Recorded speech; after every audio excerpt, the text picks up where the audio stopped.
Hola a todos, mi nombre es Mateo Posada. Junto con mi compañero Kevin Garzón les vamos a explicar el ejercicio 767 del libro Termodinámica del autor Yunus Engel, novena edición. Bueno, el ejercicio nos plantea un bloque de cobre de una masa de 50 kilogramos que está inicialmente a una temperatura de 140 grados Celsius, el cual es sumergido dentro de un tanque aislado que contiene 90 litros de agua a 10 grados Celsius. Determine la temperatura de equilibrio final del sistema y el cambio total de entropía para el proceso. Bueno, entonces lo primero que hacemos es esquematizar lo que nos están diciendo. Como podemos ver, tenemos la masa de cobre de 50 kilogramos sumergida en 90 litros de agua.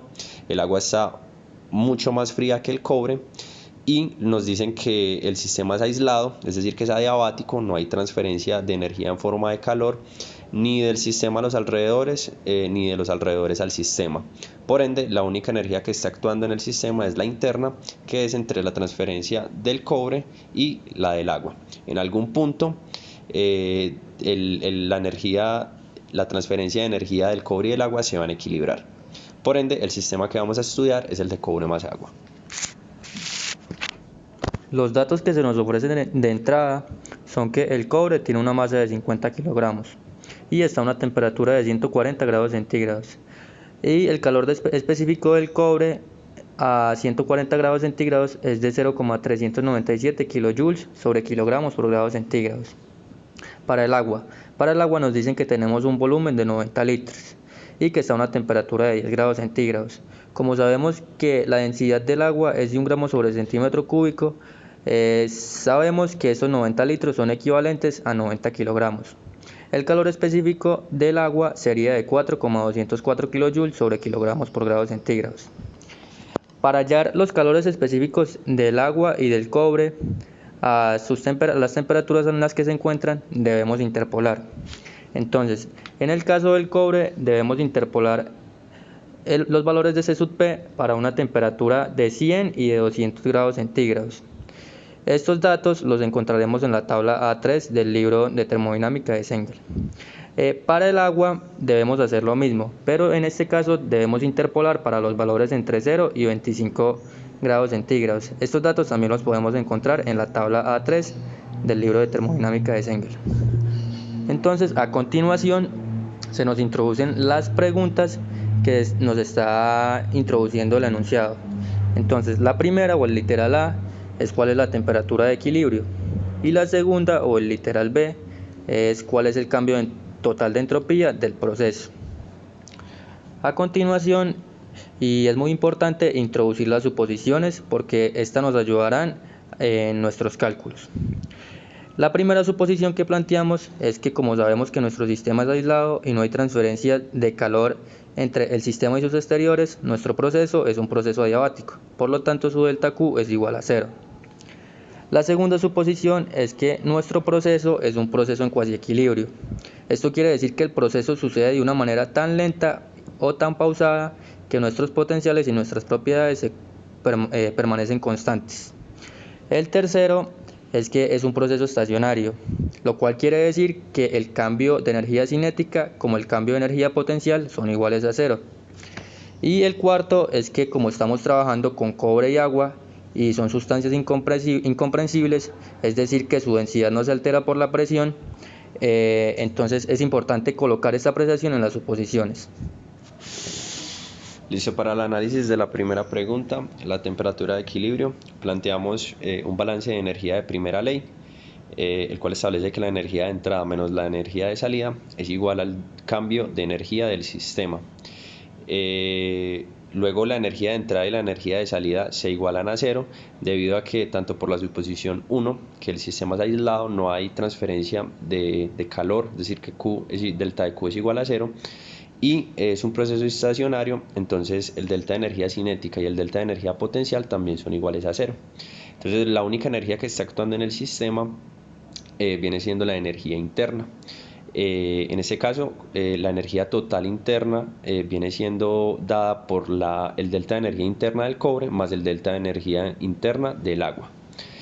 El delta de energía interna se puede apreciar de la siguiente manera, que sería por el cobre, la masa del cobre, por el calor específico del cobre, por la temperatura final y la temperatura inicial del mismo. más el delta de energía de agua puede ser la masa de agua por el calor específico de agua por la temperatura final y la inicial del agua. Como en este caso estamos buscando una temperatura de equilibrio, entonces la incógnita nuestra viene siendo la temperatura final. Al despejarla, reemplazando y despejando, nos queda que la temperatura final va a ser igual a 6562.6 kJ por grado centígrado al cuadrado sobre 398.21 kJ por grado centígrado.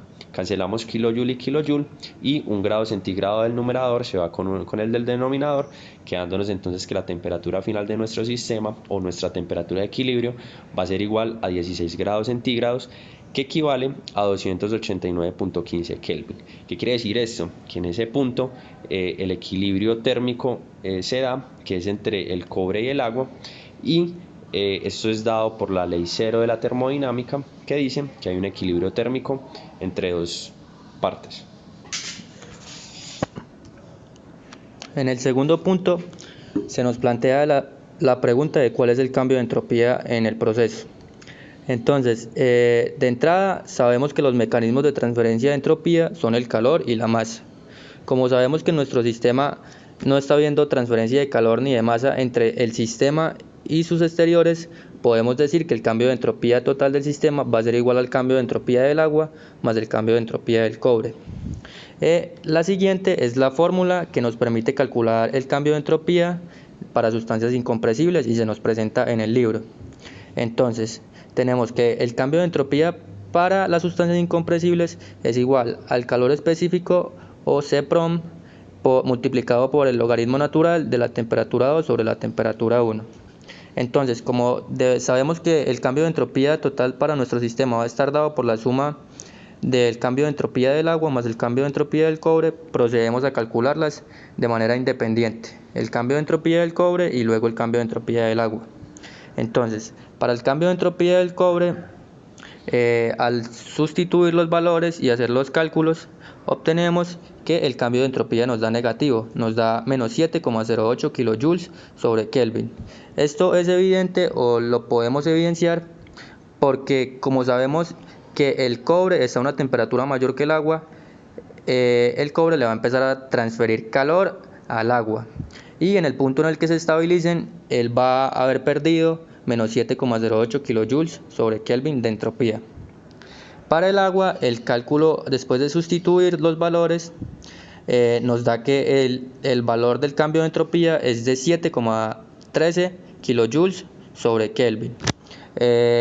Se puede evidenciar que este valor es positivo y sabemos que es porque el agua está recibiendo entropía por parte del cobre. Entonces, al hacer el balance de entropía y hacer la suma de nuestras entropías que ya calculamos independientemente, la del cobre y la del agua, podemos obtener que la entropía total del sistema es de 0,85 kJ sobre Kelvin, y este cambio de entropía nos quiere decir que la entropía en el proceso es mayor al final, en el estado 2, porque el cobre le suministró entropía al agua. Listo, haciendo el análisis final de las gráficas, entonces vamos a hacer las gráficas T versus S, temperatura versus entropía. Lo analizamos para fines prácticos, una para el agua y otra para el cobre, para que se pueda evidenciar pues como la diferencia.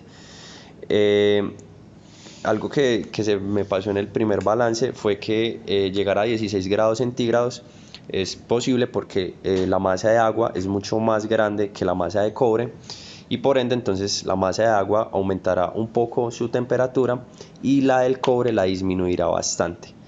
Entonces, analizando el gráfico, podemos evidenciar que en el estado 1 el agua se encontraba a 10 grados Celsius, que era equivalente a 283.15 Kelvin.